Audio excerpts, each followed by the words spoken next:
అందరికీ నమస్తే. రాష్ట్ర ఆర్థిక పరిస్థితి బాగాలేదు, అప్పులు పుడతలేవు, లేకపోతే ప్రభుత్వ ఉద్యోగుల జీతాల కోసం అప్పులు చేయాల్సి వస్తుంది, పాత గవర్నమెంట్ చేసిన అప్పులకు అప్పులు చేసి కట్టాల్సి వస్తుంది, ఇక డబ్బులు లేవు, చాలా లోటు ఉంది. అవన్నీ కూడా సీఎం రేవంత్ రెడ్డి గారు కొన్ని రోజులకెళ్ళి వరుసగా చెప్పుకుంటూ వస్తున్నారు. దీని ఎఫెక్ట్ ఫస్ట్ ఎవరి మీద పడుతుందంటే అవుట్సోర్సింగ్ ఉద్యోగులు, కాంట్రాక్ట్ ఉద్యోగులు. ఎందుకంటే ముందు వాళ్ళని ఉద్యోగాల నుంచి తప్పించే ప్రణాళిక అంత మొత్తం సిద్ధమైపోయింది. ఆల్రెడీ ఐఏఎస్ల కమిటీ ఒకటి వేసిర్రు, వాళ్ళు కూడా కసరత్తు చేస్తూ ఉన్నారు. Already renewals ఆపేసిండ్రు. ఎవ్రీ ఇయర్కి ఒకసారి ఈ అవుట్సోర్సింగ్ కాంట్రాక్ట్ వాళ్ళది రెన్యువల్ అవుతూ ఉంటాయి. బట్ రెన్యువల్ లాస్ట్ మంత్కి వెళ్ళి ఆగిపోయింది. అన్ని డిపార్ట్మెంట్కి వెళ్ళి కొంతమందిని ఆల్రెడీ తప్పించేసిండ్రు.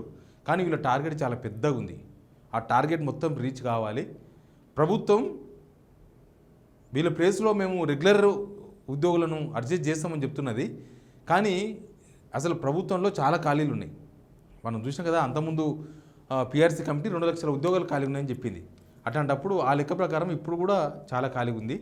రాష్ట్రానికి గుండెకాయ లాంటి సెక్రటేరియట్లో ఇంకా చాలా ఖాళీలు ఉన్నాయి. కానీ సెక్రటేరియట్లో కూడా ఆల్రెడీ అవుట్సోర్సింగ్ కాంట్రాక్ట్ ఉద్యోగుల కోత స్టార్ట్ అయింది. ఈ అంశం మీద మాట్లాడదాం. మాట్లాడకన్నా ముందు ఈ వీడియో చూస్తున్న వాళ్ళు కిందనే సబ్స్క్రైబ్ అనే ఒక బటన్ ఉంది, ఆ బటన్ కూడా నొక్కండి. మనం వార్తలకు పోదాం. మొత్తం రాష్ట్ర వ్యాప్తంగా 127,326 మంది ఉద్యోగులు అవుట్సోర్సింగ్ ఉద్యోగులు ఉన్నారు. అవుట్సోర్సింగ్ ఉద్యోగులు వీళ్ళంతా గవర్నమెంట్ ఉద్యోగులు కాదు. అవుట్సోర్సింగ్ ఉద్యోగులు అంటే వీళ్ళకు చిన్న చిన్న ఉద్యోగాలు, వీళ్ళు పెద్ద పెద్ద ఉద్యోగాలు ఏమి ఉండరు. ఏంది, డ్రైవరు, అటెండరు, తర్వాత డాటా ఎంట్రీ ఆపరేటర్సు, తర్వాత ఆఫీస్ అసిస్టెంట్స్, ఇట్లాంటి పోస్టుల్లో ఉంటారు వాళ్ళు. ఇప్పుడు వీళ్ళను తప్పించాలనేది ప్రభుత్వం ప్లాన్. అయితే వీళ్ళలో మొత్తం తప్పిస్తారా, కొంతమందిని తప్పిస్తారా, అసలు ప్రభుత్వ టార్గెట్ ఏందనేది ఇప్పటిదాకా క్లారిటీ లేదు. మొత్తం దీనిలోకి వెళ్ళి ఒక 19,000 మందిని తప్పించవచ్చు అని కొన్ని వార్తలు వస్తున్నాయి. 19,000 మందిని తప్పించాలి అర్జెంటుగా, విడతల వారీగా. అర్జెంటుగా అంటే ఈరోజు కాకపోయినా నెల వాళ్ళకు అయిపోతూ ఉంటుంది కదా, డ్యూటీస్ అయిపోతూ ఉంటాయి. రెన్యువల్ చేయకూడదని ఆల్రెడీ లాస్ట్ మంత్ చాలామందికి రెన్యువల్ కాలేదు. మళ్ళీ ఈ మంత్ ఇట్లా రెన్యువల్ చేయకుండా ఉంటే అయిపోతుంది. ఇంకా కొంతమంది అయితే డైరెక్ట్గా తొలగించేస్తున్నారు, కొన్ని డిపార్ట్మెంట్లకి వెళ్ళి తీసేస్తున్నారు.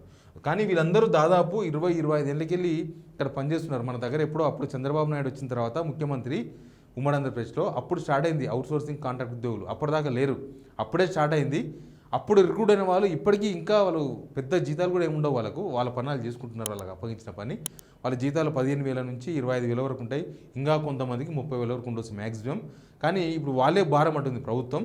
కొత్త వాళ్ళను రిక్రూట్ చేస్తాం మేము, లేకపోతే ఇప్పటికే రిక్రూట్ చేసిన వాళ్ళతో మేము రిప్లేస్ చేస్తామని చెప్తున్నారు. కానీ చాలా విషయాలు ఉన్నాయి దీనిలో. అయితే ఫస్ట్ విడత 19,000 మంది టార్గెట్ అంటున్నారు. ఫస్ట్ విడత 19,000 మంది మొత్తం రాష్ట్ర వ్యాప్తంగా ఉన్న అవుట్సోర్సింగ్ కాంట్రాక్ట్ ఉద్యోగుల్లోకి వెళ్ళి 19,000 మందిని తీసేయాలి అనేది ఒక ప్లాను. ఈ 19,000 మందిలో రెన్యువల్స్ చాలా తక్కువ మంది ఉంటాయి, రెన్యువల్ కాకుండా తీసేయాలంటే. కానీ వాళ్ళకు ప్రభుత్వంలోకి వెళ్ళి ఆ ఉద్యోగాలు అంటే వాళ్ళను ఉద్యోగం రావద్దని చెప్పడం. వాళ్ళకు రెన్యువల్ చేయకపోతేనేమో ఇక్కడ వాళ్ళ ఉద్యోగం ఆడికి అయిపోయినట్టు. కానీ ఉద్యోగం చేస్తున్న వాళ్ళని కూడా తీసేస్తే ఉద్యోగం తీసేసినట్టు. దాదాపు 19,000 మందిని టార్గెట్ పెట్టుకొని తీసేయాలని చూస్తున్నారు. దానిలో చాలామంది ఉన్నారు. ట్రాన్స్కో జెన్కోలోనే దాదాపు 81,341 మంది ఉన్నారు. వీళ్ళు కాక ఇంకా ఎక్స్ట్రా ఉన్నారని చెప్తున్నారు.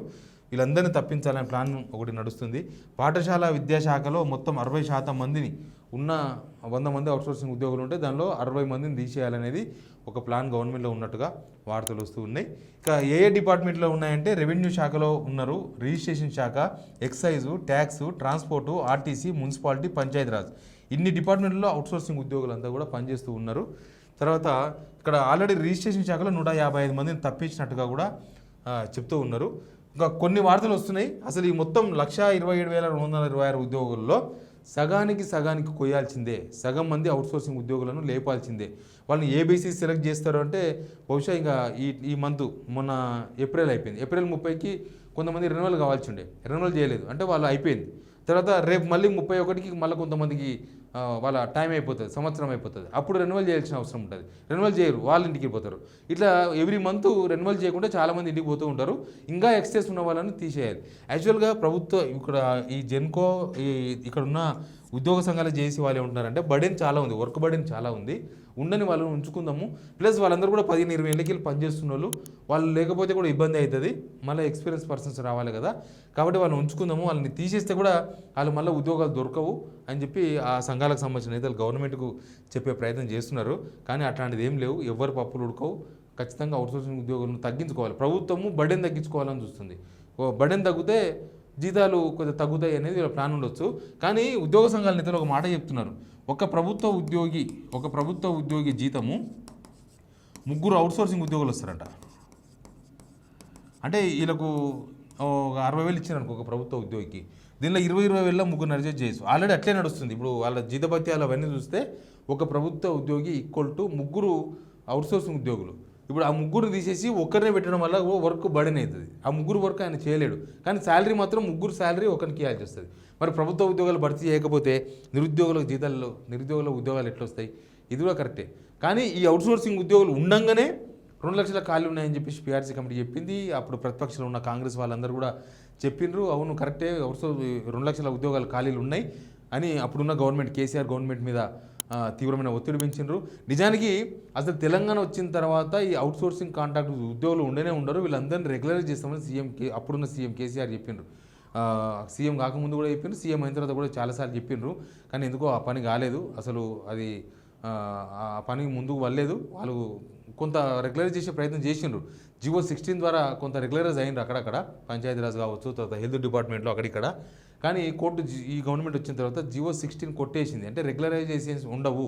కానీ ఎన్ని రోజులు పనిచేసినా, ఎన్ని సంవత్సరాలు పనిచేసినా అవుట్సోర్సింగ్ ఉద్యోగి, రెగ్యులర్ ఉద్యోగి, కాంట్రాక్ట్ ఉద్యోగి. యాక్చువల్గా జివో 16 ఎందుకు కొట్టేసిందంటే ఈ ప్రభుత్వం సరిగా వాదన జరపలేదు. ఈ ప్రభుత్వం కావాలనే ఈ అవుట్సోర్సింగ్ వాళ్ళను కాంట్రాక్ట్ను తీసేయాలనే ఉద్దేశంతోనే ప్రభుత్వం అక్కడ వాదన వినిపించలేకపోయింది. అందుకే జివో కొట్టివేసినారని కూడా చాలా చర్చలు ఉద్యోగ సంఘాల్లో ఉన్నాయి.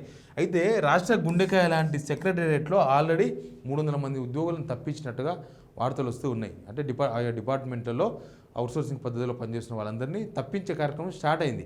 ఇక వీళ్ళకి చాలా బేసులు ఉన్నాయి. ఏమైందంటే కర్ణాటక కూడా కాంగ్రెస్ గవర్నమెంట్ ఉంది. అక్కడ కూడా మొత్తం అవుట్సోర్సింగ్ వాళ్ళను కాంట్రాక్టర్లను మొత్తం తప్పించేస్తున్నారు. అక్కడ వాళ్ళు కోర్టుకు పోయినారు, అక్కడ హైకోర్టుకు పోతే మీకు ఉపాధి కల్పించాలని మేము చెప్పలేము గవర్నమెంట్ అవసరాలను బట్టి ఉంచుకుంటారు, లేకపోతే లేదు. కానీ మేము ఖచ్చితంగా మీ ఉపాధి దృష్టిలో పెట్టుకొని మేము ఉంచుకోవాల్సిందే ప్రభుత్వంలో మేము చెప్పలేమని హైకోర్టు చెప్పింది. కాబట్టి అట్లాంటి గ్రౌండ్స్ కూడా ఉన్నాయి. అంటే ఒకవేళ ఎవరైనా అవుట్సోర్సింగ్ ఉద్యోగులు, కాంట్రాక్ట్ ఉద్యోగులు కోర్టుకు పోయినా కూడా అట్లేం కాదు, కర్ణాటక హైకోర్టు ఆల్రెడీ చెప్పేసింది. కాబట్టి బహుశా తెలంగాణ హైకోర్టు కూడా అట్లాంటిది తీర్పు చెప్పే అవకాశం ఉంటుంది. ఇబ్బంది ఏముండదు అనేది ప్రభుత్వంలో జరుగుతున్న చర్చ. దీంతోనే మొత్తం అవుట్సోర్సింగ్ ఉద్యోగుల మీద కాన్సన్ట్రేషన్ చేసింది.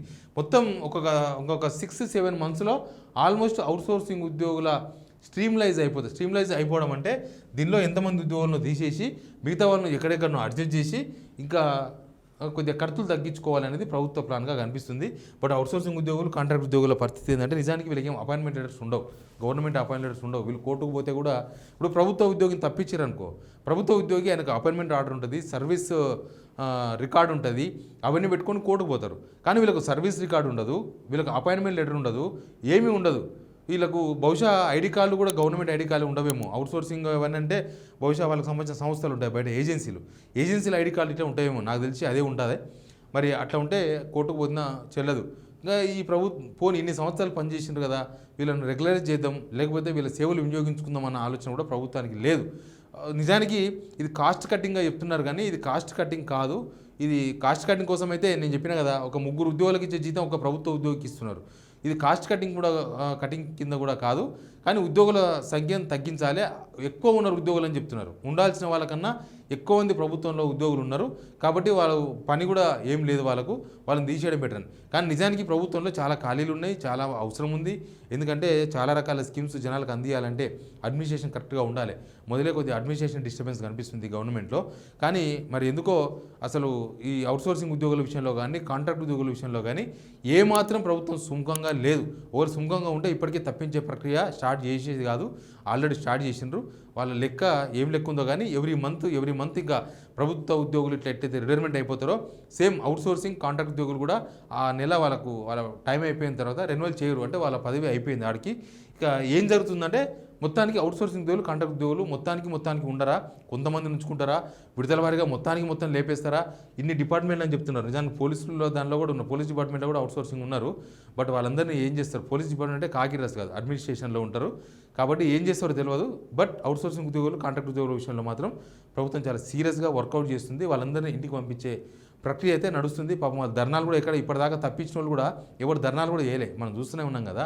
ఎందుకు ధర్నాలు చేయలేదంటే వాళ్ళు ఒక వేరే సంస్థ కింద అవుట్సోర్సింగ్ ఏజెన్సీ కింద వాళ్ళు ఇక్కడ రిక్రూట్ అయి ఉంటారు. వాళ్ళు అక్కడ రిక్రూట్మెంట్ వర్క్ మాత్రం ఇక్కడ నడుస్తూ ఉంటుంది.